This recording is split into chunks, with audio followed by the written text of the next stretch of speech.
Hello friends, तो इस video में आपका ध्यान एक बहुत ही महत्वपूर्ण और पर्यावरणीय रूप से चिंतनशील मुद्दे की ओर आकर्षित करना चाहता हूं।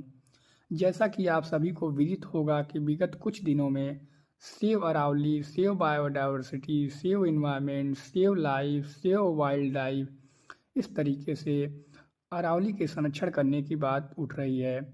आप सभी को पता होगा कि अरावली पे बनी हुई विशेषज्ञ समिति ने ये सुझाव दिया कि अरावली के क्षेत्र में स्थित वे सभी पहाड़ियाँ जो उसके नज़दीकी धरातल से 100 मीटर से कम ऊंची होंगी, उन्हें अरावली की श्रृंखला में नहीं माना जाए। कोर्ट के द्वारा भी स्वीकार कर लिया गया था, जिसके बाद भिन्न भिन्न स्थानों पर अरावली बचाव के लिए आंदोलन होने लगे हुए हैं।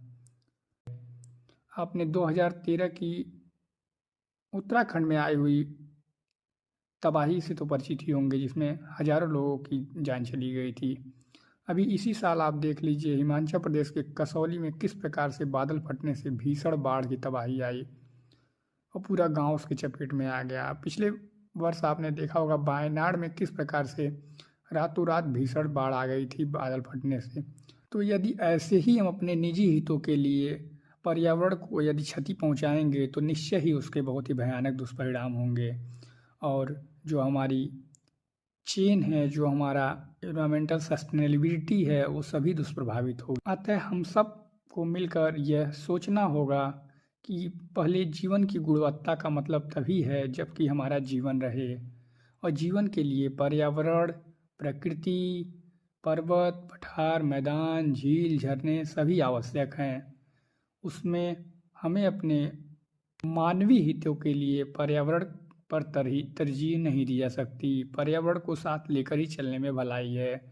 अतः उन सभी फैसलों पे बहुत ही गंभीर विचार विमर्श करके ही निर्णय लिए जाने चाहिए जिससे हमारी किसी भी प्रकार की पर्यावरण को क्षति पहुंचती हो। अब अरावली को ही ले लीजिए। अरावली श्रृंखला देखते हैं आप, राजस्थान में फैली हुई है। इधर गुजरात से लेकर उत्तर में आप देखेंगे तो दिल्ली तक गई हुई है। उसके बाएं साइड में आपको थार का डेजर्ट मिलता है। अगर अरावली श्रृंखला को किसी प्रकार की क्षति पहुंचेगी तो थार का मरुस्थल का विस्तार आप देखेंगे एमपी तक हो जाएगा, मध्य प्रदेश तक हो जाएगा, और यहाँ की रेतीली हवाएं पूरी राजधानी को भी अपने चपेट में ले लेंगी तथा अरावली के पूर्वी क्षेत्र में जो कृषि वगैरह होती है वो भी पूरी तरीके से प्रभावित होगी।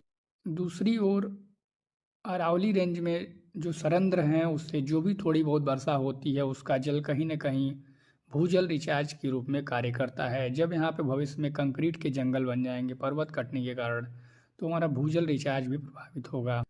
भूगोल